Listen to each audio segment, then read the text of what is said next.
Señor, gracias por la palabra que traes para nuestra vida hoy, este banquete, este manjar, esta palabra, como lo dice la misma escritura. A mí no me es molesto deciros las mismas cosas y para vosotros es seguro. Señor, que tu palabra sea un estilo de vida práctico en nosotros. Muchas veces hemos escuchado tu palabra, pero nos ha costado ponerla en práctica.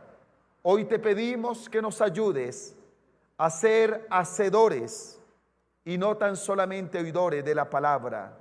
Bendice a cada vida que tanto de manera presencial como virtual está aquí conectado para recibir el consejo de tu palabra. En el nombre de Cristo Jesús. Amén y amén. Con mucha bendición vamos a enviar a los niños a su clase. Los despedimos con un aplauso. Pedimos la bendición de Dios allí. Que la gracia del Señor les acompañe de manera sobrenatural. Bueno, estaba considerando las primeras enseñanzas que nosotros recibimos en la escuela. Bueno, hoy se llama el colegio. Hoy los niños entran a prekinder, kinder, transición. Bueno, hacen todo antes de ir a lo que es la primaria. En nuestra época uno entraba primero de primaria, ¿verdad que sí? ¿Quién entró de una vez a primero de primaria? Levante la mano.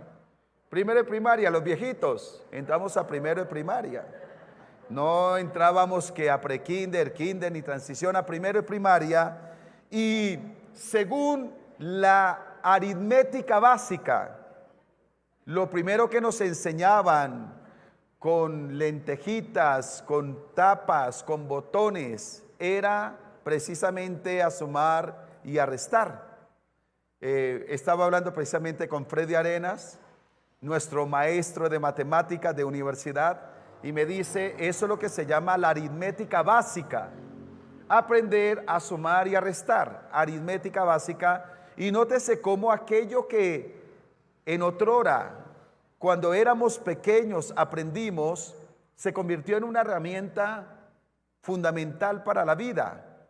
Cuando vamos a la tienda, sumamos y restamos. Cuando pagamos el transporte, cuando vamos a comprar algo, cuando se recibe un salario, en la vida siempre estamos sumando y restando. Imagínense que no supiéramos restar ni supiéramos sumar. Es más, muchas personas que no saben ni siquiera leer y escribir, pero saben sumar y restar porque es lo básico, ¿no? Se maneja dinero y otros asuntos que es muy necesario hacerlo. Y cuando uno piensa en eso, pues hasta recuerda muchas cosas, ¿no? Se usaba el famoso abaco, era que se llamaba, ¿verdad? Muchas herramientas, juegos, todo aquello en lo cual nos enseñaron a sumar y a restar. Y nótese cómo no podemos dejar de hacerlo. En la vida cristiana también se nos han enseñado cosas básicas, sencillas cuando comenzamos la vida con Dios, que no podemos dejar de vivir. Y por eso el título de la enseñanza que he dado hoy es hagamos cuentas. Y vamos a hacer cuentas sencillas, pero las tenemos que hacer para poder tener ganancia y no pérdida con la ayuda del Señor. Vamos a ir a la palabra de Dios en el libro del profeta Isaías, el capítulo 1. Este es un libro maravilloso. Hemos dicho que se le llama la Biblia en miniatura, el Evangelio del Antiguo Testamento. Este es un profeta que desarrolla su ministerio durante 4 reyes, 40 años de profeta.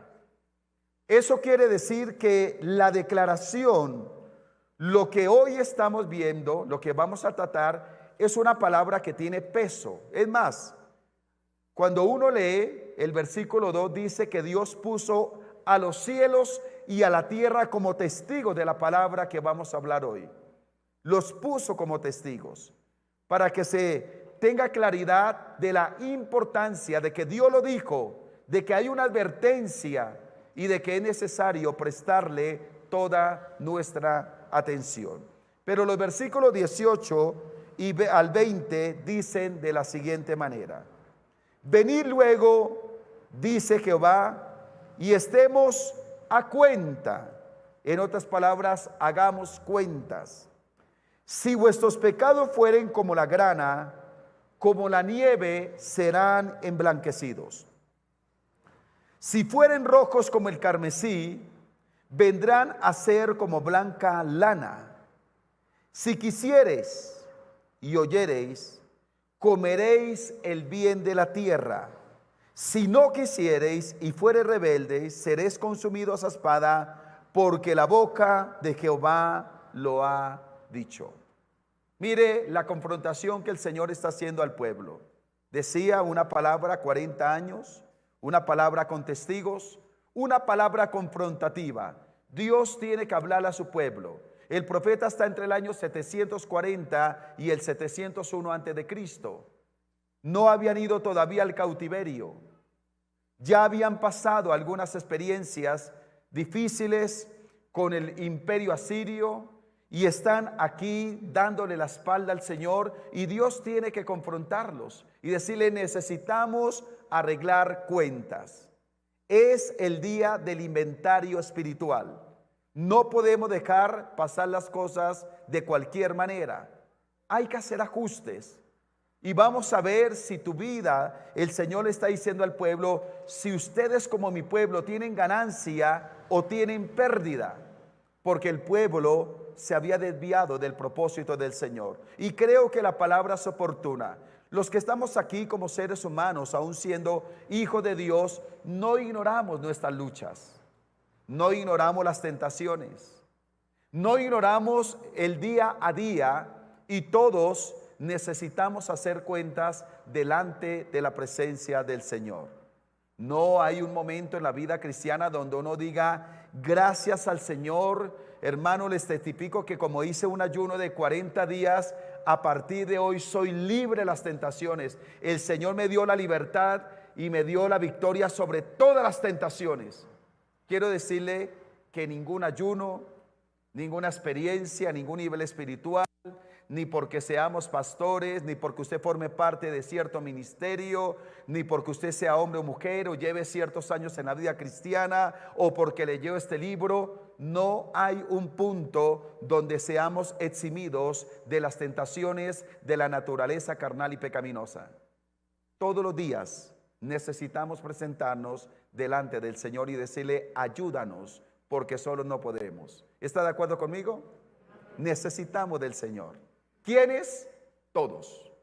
Cuando usted ve a ese hermano, esa hermana que usted dice: oiga, pero es muy santo, es muy santa, es que yo creo que ese hermano no tiene tentaciones, está engañado. Todos tenemos tentaciones. ¿Estamos de acuerdo o no? Por eso necesitamos hacer cuentas. ¿Y qué es lo que el Señor de manera práctica le está hablando precisamente a su pueblo? Hay que hacer cuentas. Hay que evaluar si hay pecado. Hay que evaluar si se está caminando bien o no se está caminando bien. Y cuando uno lee el texto en su contexto anterior y posterior, el Señor está dejando ver al pueblo qué gana, qué pierde y qué queda según nuestro estilo de vida. Por eso lo primero que vamos a tratar es: ¿qué gano? Diga conmigo: ¿qué gano? ¿Qué gano? Y aquí es donde debemos nosotros considerar qué ganamos si estamos viviendo una vida en desobediencia delante del Señor. El pueblo estaba viviendo mal y el pueblo creyó ganar sin Dios. Cuando uno lee algunos versículos, y le he dicho que yo siempre uso la Biblia y usted debe tenerla ahí. Hay textos que yo le voy a dar, pero usted los va a ir mirando en la Biblia, ¿verdad?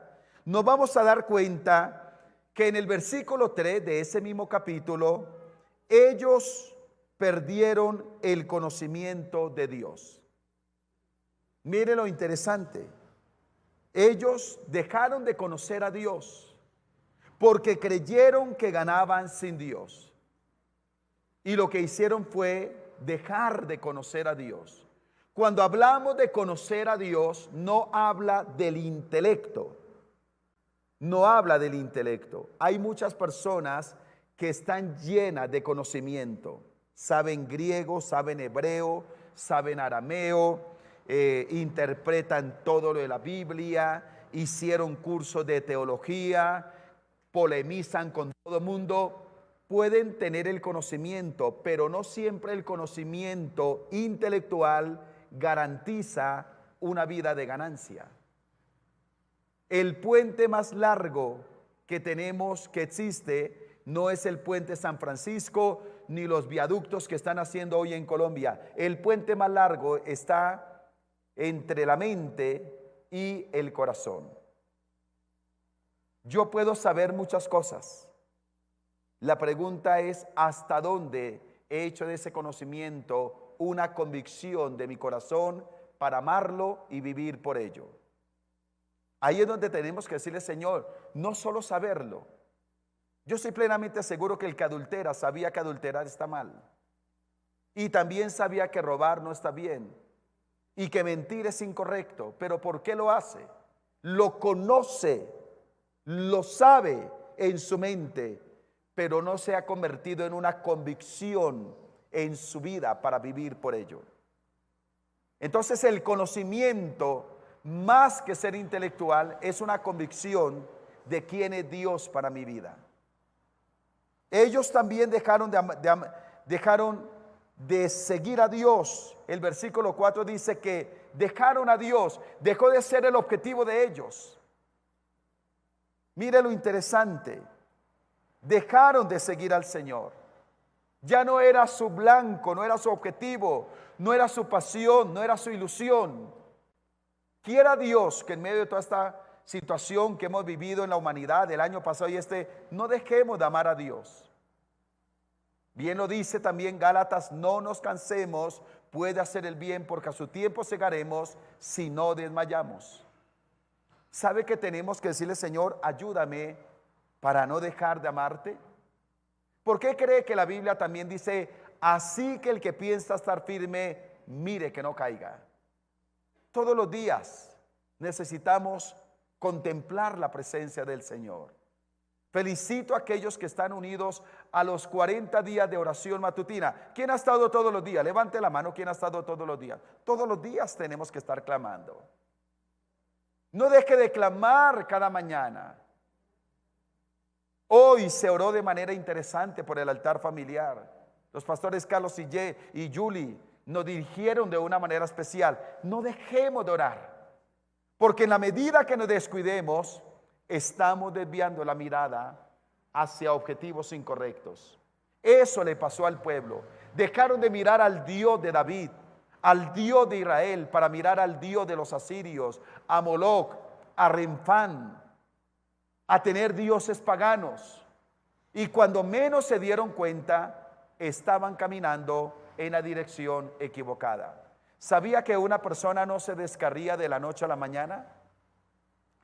Una persona no se sale del camino de Dios de la noche a la mañana. Es una degradación. Es un descuido día a día.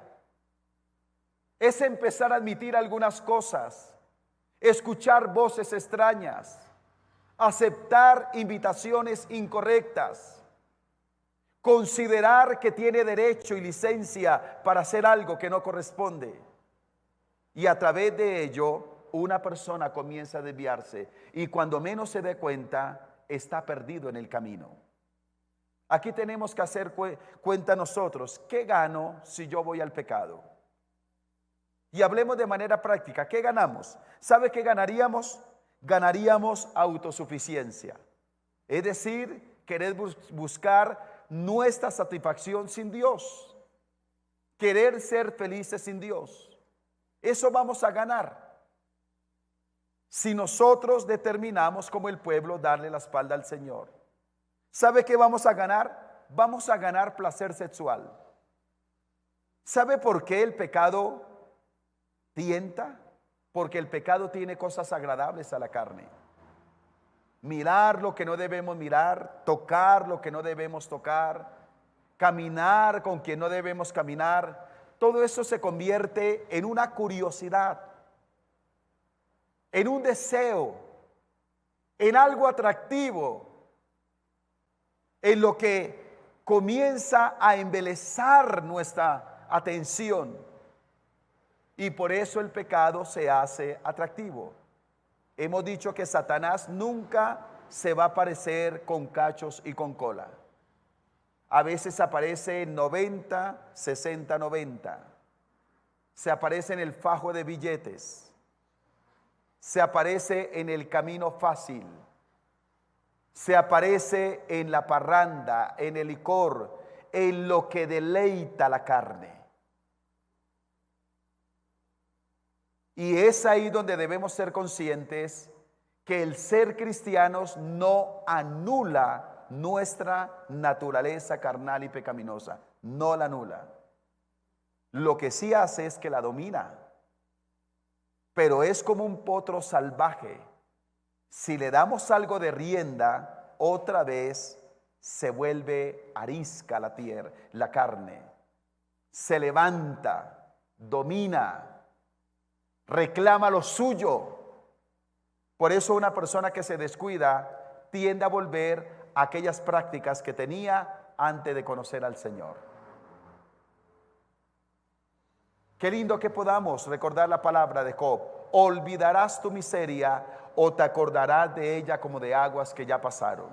La palabra que el Señor le dice a Moisés cuando están saliendo de Egipto: mira a los egipcios, porque esos egipcios que hoy ves, nunca jamás por siempre los vas a ver.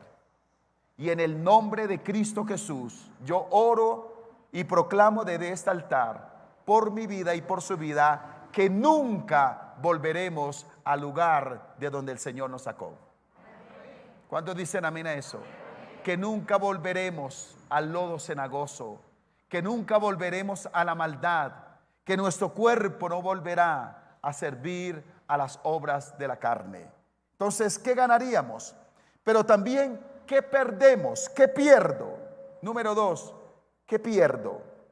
¿Sabe? Para el pueblo de Israel fue un desastre, todo un desastre. Ellos perdieron su salud integral. El versículo 6 dice que estaban enfermos de manera total. De manera total. Dios vio una sociedad enferma, cuerpos enfermos, familias enfermas. Mire cómo eso generó una enfermedad total.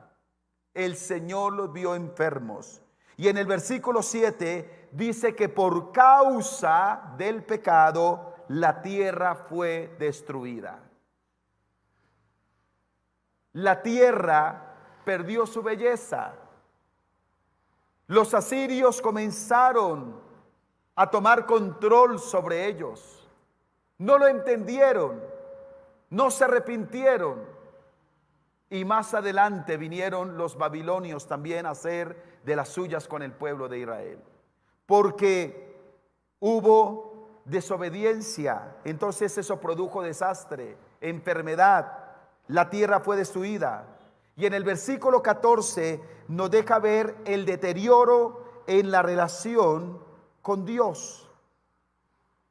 Ahí hubo un deterioro, se rompió la relación con Dios. Yo creo que una de las cosas, o lo más feo, lo más desagradable, lo más terrible del pecado, es cuando uno siente que Dios se puso bravo, que Dios no está ahí,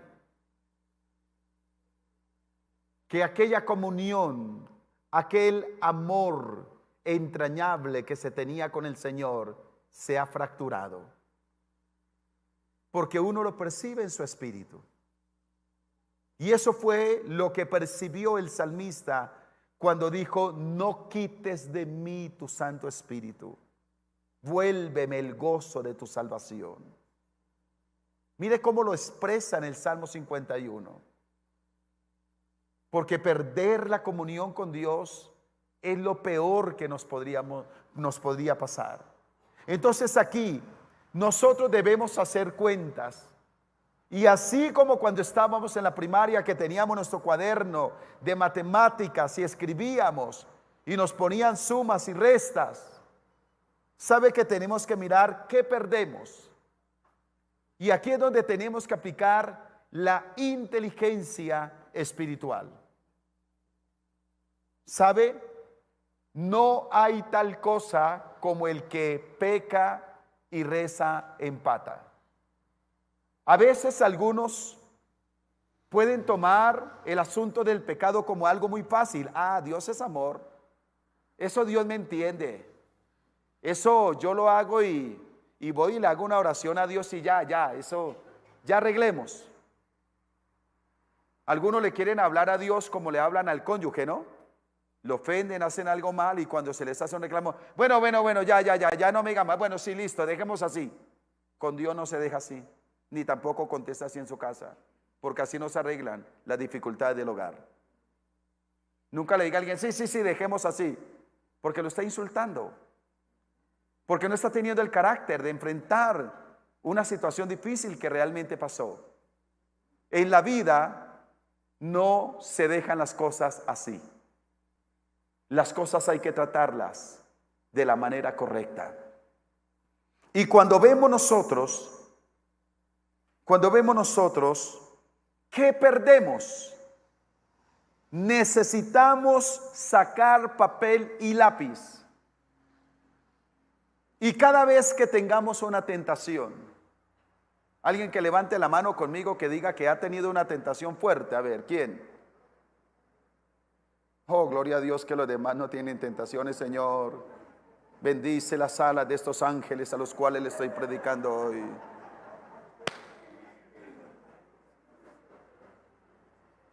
Yo he tenido tentaciones fuertes también.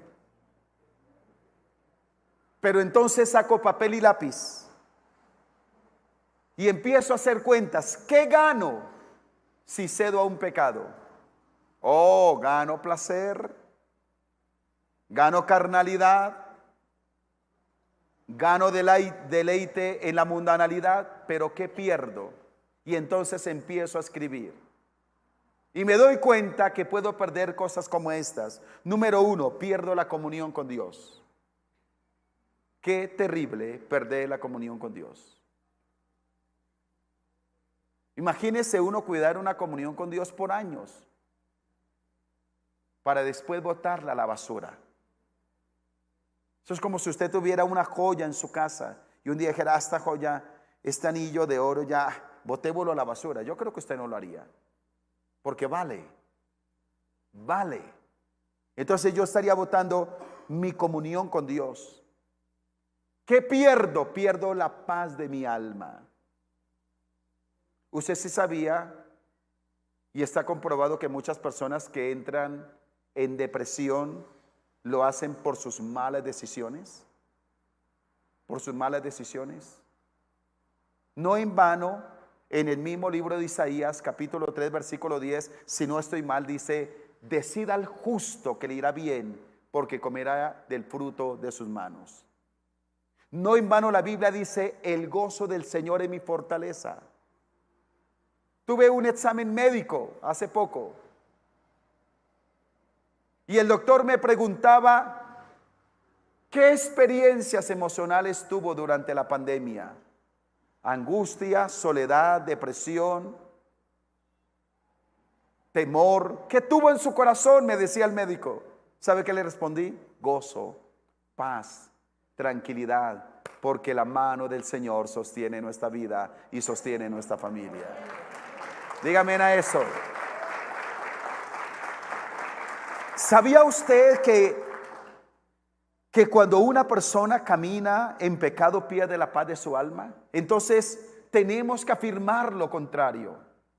Si una persona camina en paz, en integridad, en comunión con el Señor, en rectitud, su vida tiene gozo, su vida tiene tranquilidad. Estaba hablando con un pastor amigo mío y por un diálogo que se dio sin ninguna exaltación, con mucha humildad, me decía, y él me dice a mí, Santiaguito, yo no tengo pendiente, no tengo cosas ocultas. He podido serle fiel a mi esposa. He podido ser fiel en mi iglesia. He podido ser fiel en el concilio. He podido ser fiel en todo. Tengo paz en mi alma. La integridad produce paz. Pero el que tiene un secreto guardado compromete la paz de su alma. ¿Estamos de acuerdo con eso? Entonces, ¿qué se pierde? ¿Qué se pierde? La paz. He tenido que tratar casos, no solo de creyentes. Quiero decir esto con respeto y por favor nadie lo tome para juzgar. Pero he tenido que tratar también casos de ministros que han cometido serias faltas. Qué doloroso. Y mientras les hablo a ustedes, tengo la imagen en mi mente del rostro de angustia, de dolor y de temor de alguien que le ha fallado al Señor. Por eso hoy que estamos de este lado, que no hemos fallado, quizás usted tenga aquí la tentación, tenga aquí el deseo, pero que el Espíritu Santo nos pueda dejar ver más allá qué pasaría si le falláramos al Señor. Yo no quiero perder la paz de mi alma. ¿Qué más perdería? La admiración de mi familia. Hoy son 30 años, 11 meses, 7 días de matrimonio con mi esposa. ¿Usted sabe qué es agarrar una familia y destruirla en un momento? ¿Usted sabe qué es dañar aquello que se construyó por tanto tiempo? ¿Usted sabe cuánto vale que yo pueda ver a mi cónyuge a los ojos? Que yo pueda ver a mis hijos y que pueda abrazarlos y pueda tener la admiración de ellos. Eso vale. Diga conmigo, eso vale. Eso vale. Eso es más que un fajo de dólares. Eso es más que un carro fino. La admiración, el respeto, el cariño de la familia. Pero el pecado viene para dañar familias, para romper la comunión en el hogar. Y yo le digo, Señor, ayúdame a no perder la admiración de mi familia. Y eso lo digo también para usted. ¿Alguien se identifica con lo que estoy diciendo? Necesitamos tenerlo. ¿Qué más perdería? Mi testimonio. Diga, mi testimonio. ¿Cuántas personas ya nos conocen a nosotros como hijos de Dios? Sería tremendo que aquellas personas que nos han conocido como hijos de Dios nos vieran volver atrás. ¿Qué diría la gente? ¿Cuántos se reirían? ¿Cuántos dirían hipócrita? ¿Cuántos dirían y no que era cristiano? ¿Cuántos dirían, a ver, ¿y a qué iba esa iglesia cristiana? ¿Cuántas personas serían afectadas por un mal testimonio? ¿No cree que a eso hay que prestarle atención? A eso hay que prestarle atención. ¿Qué más perderíamos? Perderíamos prosperidad. Y cuando hablo de prosperidad, es una prosperidad integral. Está la salud, está la familia, pero también está la bendición económica. Todo pecado viene con un espíritu de ruina, con un espíritu de miseria, con un espíritu de fracaso económico. Usted no ha visto la primera persona que habiendo cometido pecado delante de Dios prospere. Diga, uy, ese hombre, mire, desde que adulteró, ¿cómo lo ha bendecido el Señor? Usted no lo ve jamás. Usted no lo va a ver jamás. Pero sí, cuando una persona cede a la maldad, nótese cómo su economía es directamente afectada. Y yo no quiero ser en esto malicioso, pero una persona puede caminar con pecados ocultos y se dice, oiga, nadie se ha dado cuenta, pero se va a dar cuenta que tampoco prospera. Y no quiero que usted ahora tampoco se la pase mirando a ver quién no prospera para ver si está en adulterio. Pero el pecado sí detiene la bendición del Señor. Sí detiene la bendición del Señor. Y sabe, también pierdo propósito. Usted tiene propósito en Dios. Y me he dado cuenta, y lo que le explico también es la reflexión de tantos años de vida cristiana. Me he dado cuenta que cuando una persona cede al pecado, deja de cumplir propósito. Y aquí tengo que decirlo directamente. Yo veo gente que peca y después empieza a escudar, no, es que en esa iglesia no me dieron una oportunidad, es que fulano de tal, no, es que yo me fui, no, yo dejé de servir al Señor por esto. Le echa la culpa a todos. Le faltó carácter para entender que dejó de servir porque se dio terreno al pecado. ¿Me hice entender en eso? Le faltó carácter. Cuando una persona se justifica en los demás, buscan la excusa en todas las demás circunstancias y no asume responsabilidades, eso se llama falta de carácter. Falta de carácter. Y muchas personas se desubican del propósito de Dios, dejan de servir y después dicen que es que el trabajo, el estudio, que fulano de tal, que ahora no tiene tiempo, que es que pasó esto, lo otro, le echan la culpa a todo. La conclusión, cuando se cede terreno al pecado, se pierde propósito. Se deja de ser el árbol plantado junto a las corrientes de agua que da fruto a su tiempo, su hoja no cae y todo lo que hace prosperará. Entonces, como estamos sumando y restando, tenemos que decir lo siguiente: ¿qué me queda? ¿Qué gano? ¿Qué pierdo? ¿Y qué me queda? ¿Estamos de acuerdo en eso? Mire lo interesante. ¿Qué le quedó al pueblo de Israel? Una oportunidad que no valoraron. En el versículo 10, ¿sabe cómo lo llama el Señor con ironía? Como un término peyorativo. ¿Sabe cómo lo llama? Príncipes de Sodoma. Mire el lenguaje que usa el Señor, príncipe de Sodoma.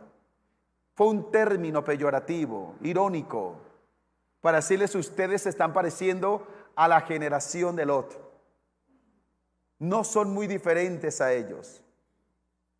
Lo que dije alguna vez, qué terrible es cuando nosotros terminamos haciendo algo que condenamos en otros. Que Dios nos guarde y nos ayude.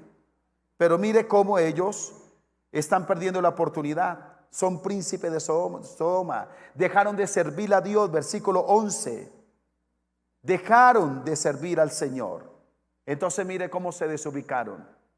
Y lo tremendo fue que Dios le habló una y otra vez al pueblo, pero el pueblo no quiso entender. Pero yo estoy seguro que le estoy hablando a un pueblo que sí quiere entender. A un pueblo que es sensible a la voz de Dios, un pueblo que anhela hacer la voluntad del Señor. Por eso, ¿qué nos queda a nosotros? Una invitación que no debemos perder. Una invitación que no debemos perder. Eso nos dice que todo comienza con el reconocimiento de nuestra debilidad humana. ¿Sabe por qué me levanto cada mañana a la oración matutina? No porque sea el pastor, ni porque sea más espiritual que otros, sino porque reconozco mi debilidad, porque reconozco mi necesidad del Señor. Cuando a una persona le pasan tiempo sin hacer su devocional y orar, en otras palabras está diciendo: Señor, yo puedo vivir la vida cristiana sin ti, sin buscarte. No me insistas tanto. ¿No te das cuenta con quién estás hablando? ¿Se acuerdan del fariseo? Gracias, porque no soy como los publicanos, no soy como las prostitutas, no soy como los otros. Pero vino un publicano y se humilló delante del Señor y dijo: sé propicio a mí, pecador. Dios nos guarde de esa actitud prepotente. Así que todo comienza reconociendo nuestra debilidad humana, mi incapacidad de vencer solo. Yo no puedo vencer solo. Tengo la urgencia de correr a la fuente de gracia y poder tomar lo que dice Mateo capítulo 11, versículo 28 al 30. Venid a mí todos los que estáis trabajados y cargados, y yo os haré descansar. Llevad mi yugo sobre vosotros y aprended de mí, que soy manso y humilde de corazón, y hallaréis descanso para vuestras almas, porque mi yugo es fácil y ligera mi carga. ¿Cuántos dicen amén a eso? Vamos a aprovechar la oportunidad del Señor. ¿Qué gana si va al pecado? ¿Qué pierde? ¿Y qué nos queda? Hoy vamos a tomar la cena del Señor y quiero que por favor los hermanos que están, que la mesa esté preparada, por favor. Pastora Liliana, ayúdenme los que van a estar aquí para la cena del Señor. Vamos a participar de la cena del Señor. Hoy aplicando la aritmética espiritual. Vamos a sumar y vamos a restar y vamos a ver qué nos queda de consagración.